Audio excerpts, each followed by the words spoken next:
কথা মাথায় রেখে এখন আমাদের কিছু করা উচিত, কিন্তু কি করা উচিত সেটা আমি ঠিক বুঝতে পারছি না। এই একটা করে রসগোল্লা খাওয়ালে কেমন হয়? এই তুমি থামবে?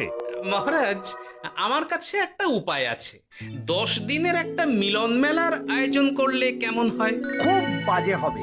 একটা মেলা কত ঝামেলার কাজ সেটা বোঝো?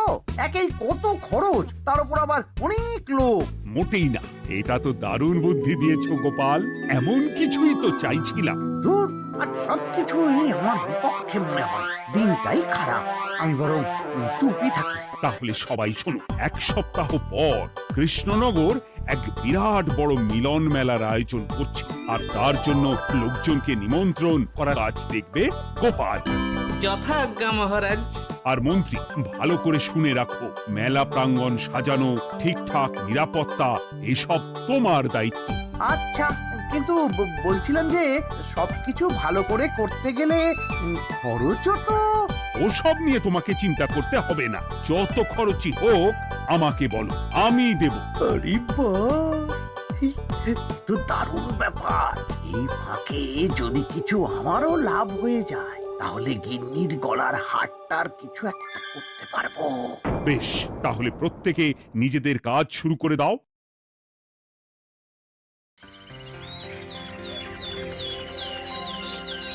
শোনো শোনো শোনো, 1 সপ্তাহ পর কৃষ্ণনগর মেলা প্রাঙ্গণে অনুষ্ঠিত হতে চলেছে 10 দিন ব্যাপী মিলন মেলা। সকল গ্রামবাসীকে এই মেলায় আসার জন্য আমন্ত্রণ জানানো হচ্ছে। শোনো শোনো শোনো।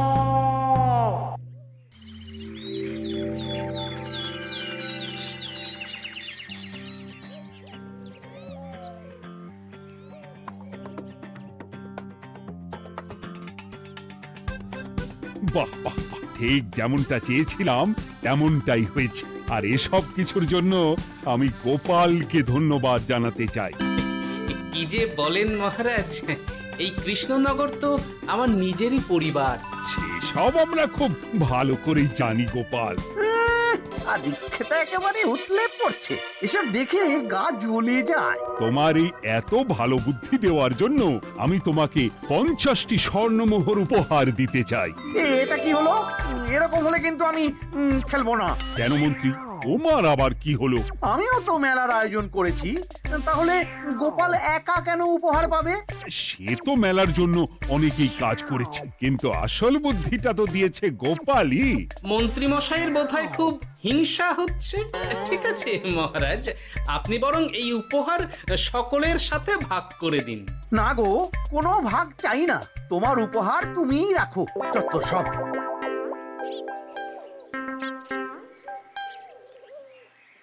আমার কি এত খারাপ দিন এসেছে নাকি যে আমাকে গোপালের থেকে পুরস্কার নিতে হবে? অনেক হয়েছে। না না না, এবার আমাকেই কিছু ভাবতে হবে মনে হচ্ছে।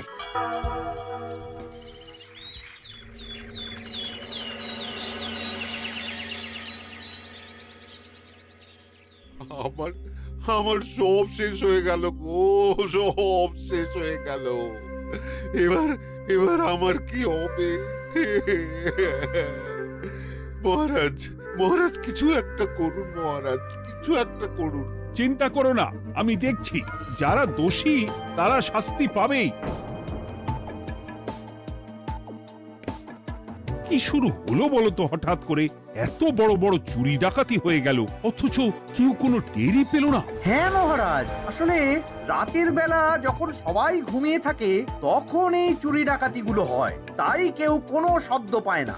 ভালো করে অনুসন্ধান করো, যে বা যারা এই কাজ করছে তাদের যত তাড়াতাড়ি সম্ভব ধরে ফেলতে হবে, নইলে তো আমাদের প্রজাদের অনেক ক্ষতি হয়ে যাচ্ছে।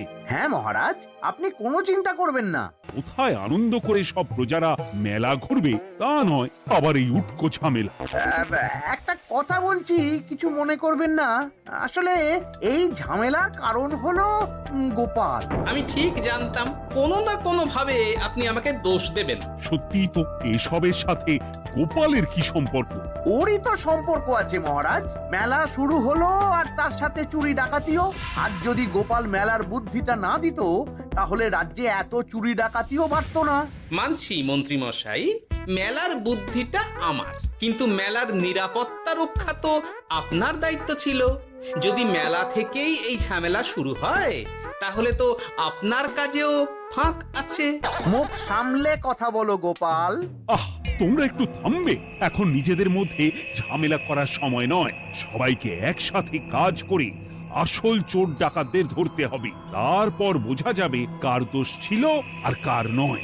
আগে মহারাজ।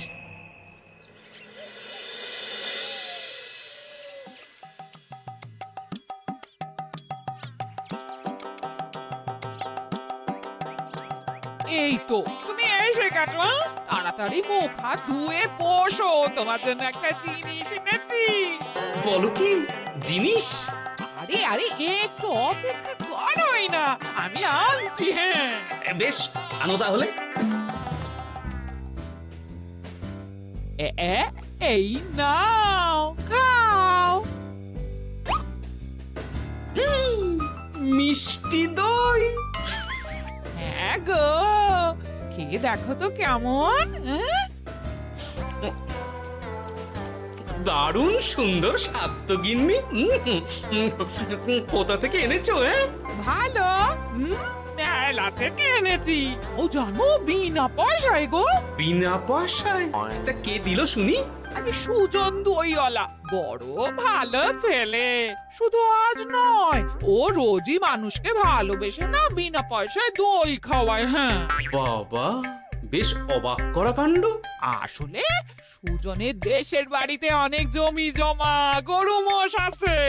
ও তাই বলে ওর টাকা পয়সার নাকি কোনো দরকার নেই, তাই ও বিনা পয়সায় খাওয়ায়। হ্যাঁ বুঝলাম। বাবা, খুব ঘুম পাচ্ছে এখন। ও গিন্নি, শোনো না, আমি বরং একটা ঘুম দিই এখন, বুঝলে? তুমি বরং বিকেলে আমায় একটু ডেকে দিও, ওর কাজ আছে। আচ্ছা বেশ। তোমাদের জন্য সেটাই ভালো, কারণ এমনিতেই মহারাজ চোর ডাকাত ধরার জন্য প্রহরীর ব্যবস্থা করছে পুরো রাজ্যে। না না না, সে নিয়ে আপনি চিন্তা করবেন না।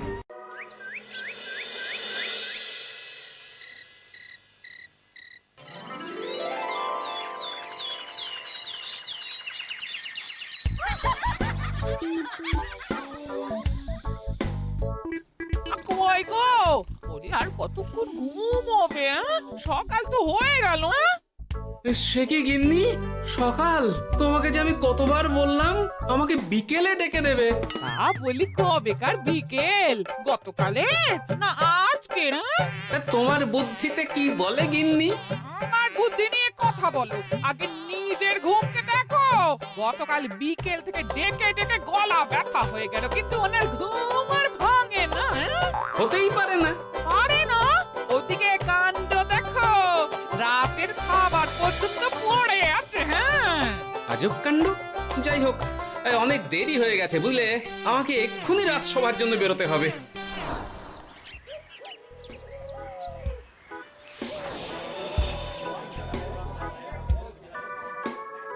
বাবা, এত ভিড় কি আছে এখানে? একটু কাছে গিয়ে দেখি তো। সত্যি সত্যি ভাই সুজন, তোমার হাতে জাদু আছে। এত সুন্দর মিষ্টি দই, এ স্বাদ ভোলার নয় ভাই। আচ্ছা, তাহলে এই হলো সুজন দইওয়ালা। ভালো মিষ্টি দই আছে, নেবে নাকি গো? পয়সা লাগবে না। জানি তো, সত্যি দারুণ স্বাদ এই দইয়ের। আমি খেয়েছি তো। তবে আজ নেব না গো, কাল এসে নিয়ে যাব। আচ্ছা আচ্ছা আচ্ছা।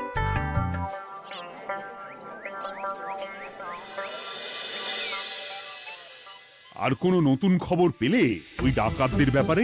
না মহারাজ, এখনো ঠিক ধরতে পারিনি। ওরা বোধহয় বুঝতে পেরে গেছে যে আমরা খোঁজ করছি। মহারাজ, আমার মাথায় একটা নতুন বুদ্ধি এলো। রাতের বেলা করে সব বাড়িতে পাহারা দেওয়া শুরু করলে কেমন হয়? সব চুরি তো রাতেই হচ্ছে। আরে, এ তো দারুণ বুদ্ধি। কিন্তু মহারাজ, আমাদের রাজ্যের প্রহরীরা রাতের বেলা কি করে পাহারা দেবে? কেন কেন কি সমস্যা? অনেক সমস্যা আছে। তাদের শরীর খারাপ হতে পারে, তার চেয়েও বড়, রাত জেগে থাকলে দিনে তারা সকলে ঘুমোবে, তখন পুরোটাই বেকার হবে। কিচ্ছু বেকার হবে না মন্ত্রী মশাই, আমাদের প্রচুর সেনা আছে, তাদের সকলকে দায়িত্ব ভাগ করে দিলেই হয়ে যাবে। তুমি বেশি বোঝো। গোপাল তো কিছু ভুল বলেনি মন্ত্রী, আমরা পাহারা বাড়াবো। আমি আজই সব সেনাদের সাথে কথা বলছি। সেনাপতি, তুমিও এই ব্যাপারটা একটু দেখো। যথাজ্ঞা মহারাজ।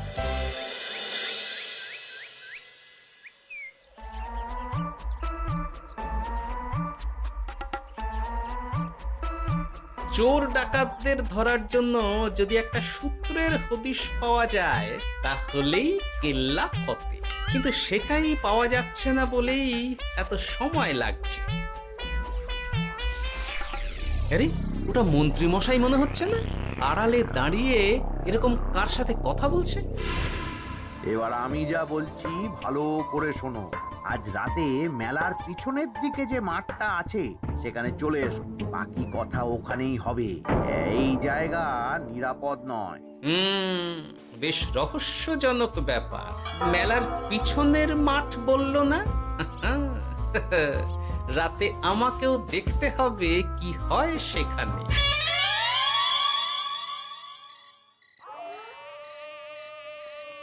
উফ, কি মশা রে বাবা! কখন থেকে দাঁড়িয়ে আছি, মন্ত্রী মশাইয়ের পাত্তা নেই কেন?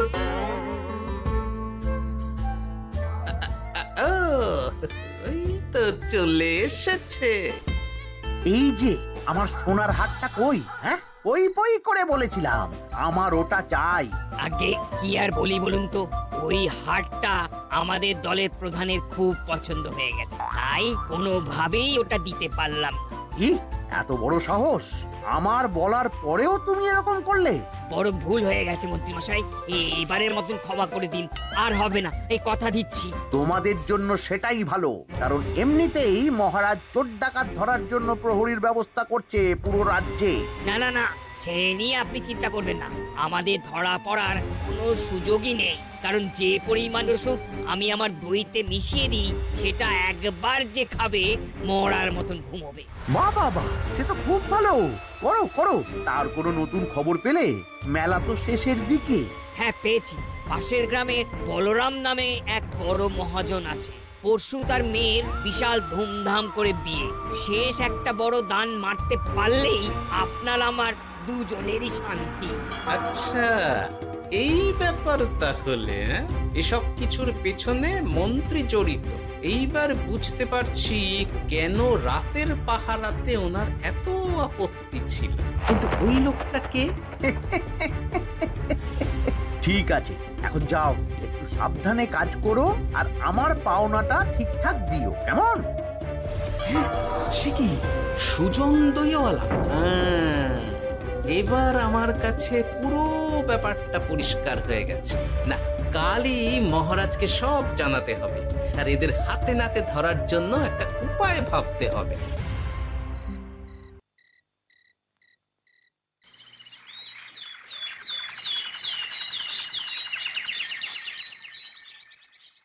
আরে এসো এসো, তোমার জন্যই তো অপেক্ষা করছিলাম। কি এমন জরুরি কথা আছে যে একান্তে দেখা করতে চাইলে? কোন মুখে বলি মহারাজ, সর্ষের মধ্যেই যখন ভূত তখন আর কি। মানে একটু খুলে বলো তো কি হয়েছে? আমাদের রাজ্যের এই এত বড় বড় চুরি ডাকাতির পিছনে কারা আছে সেটা আমি জানতে পেরে গেছি মহারাজ। হ্যাঁ, এ তো দারুণ খবর। তাহলে আমরা এখানে কি করছি? এখনই তাদেরকে গিয়ে বন্দি করি? না মহারাজ, আমাদের হাতে কোনো প্রমাণ নেই, তাই ওইভাবে বন্দি করতে পারবেন না। কেন বলো তো, কারা আছে পেছনে? সেটা আপনি নিজের চোখেই দেখে নেবেন পরে। তবে এটা জানিয়ে রাখি, আমাদের মন্ত্রী মশাইও যুক্ত আছেন। কি? আমাদের মন্ত্রী? এত বড় বিশ্বাসঘাতকতা! আমি এখনই নিজের হাতে ওকে বন্দি করতে চাই। না না না না মহারাজ, সেটা করলে বাকি ডাকাতদের ধরতেই পারবেন না। তাহলে উপায়? আমি জানতে পেরেছি এই ডাকাতদের পরের নিশানা হলো পাশের গ্রামের বলরাম মহাজনের বাড়ি। বলরাম মহাজন? কাল তোর মেয়ের বিয়ে, আমাদেরও তো নিমন্ত্রণ আছে সেখানে। তাহলে তো আরোই সোনায় সোহাগা। শুনুন মহারাজ, আমার মাথায় দারুণ এক বুদ্ধি এসেছে। সে কি? হ্যাঁ, আপনি কোনো চিন্তা করবেন না, আমি শুধু যা বলছি সেটা করুন, বাকিটা আমি সামলে নেব। তবে দেখবেন যেন মন্ত্রী মশাই এসবের কিচ্ছুটি টের না পায়। বেশ বেশ বেশ।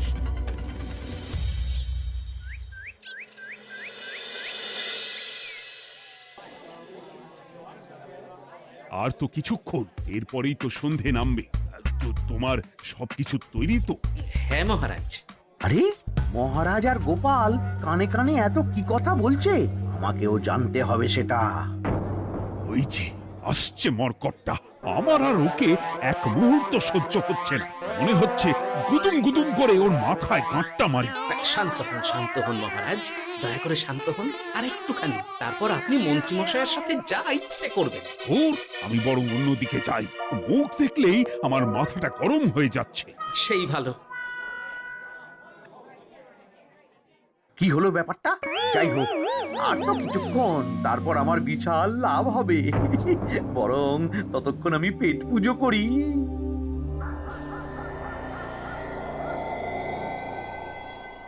এই, যা যা দামি জিনিস আছে সব দিয়ে দে। এই তো খেলা শুরু। এবার আর আমায় পায় কে?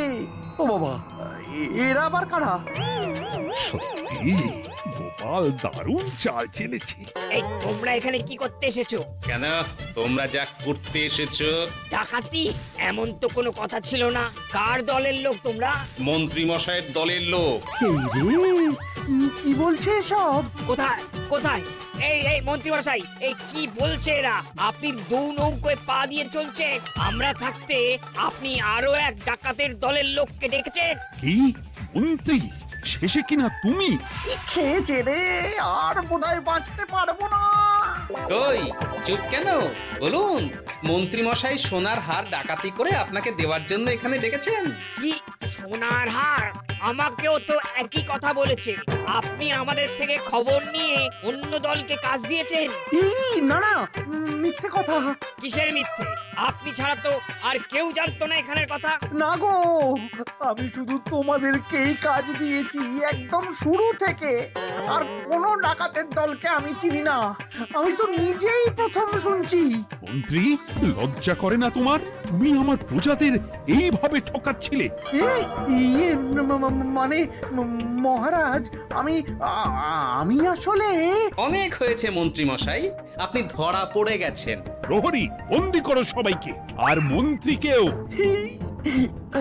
আমাকে ক্ষমা করে দিন মহারাজ, আমি ইচ্ছা করে এটা করিনি।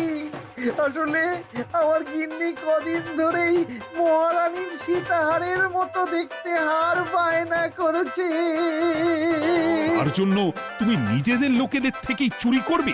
আর কি করব বলুন, এক সপ্তাহের মধ্যে হার না দিলে বাড়ি ছেড়ে চলে যাবে বলেছে।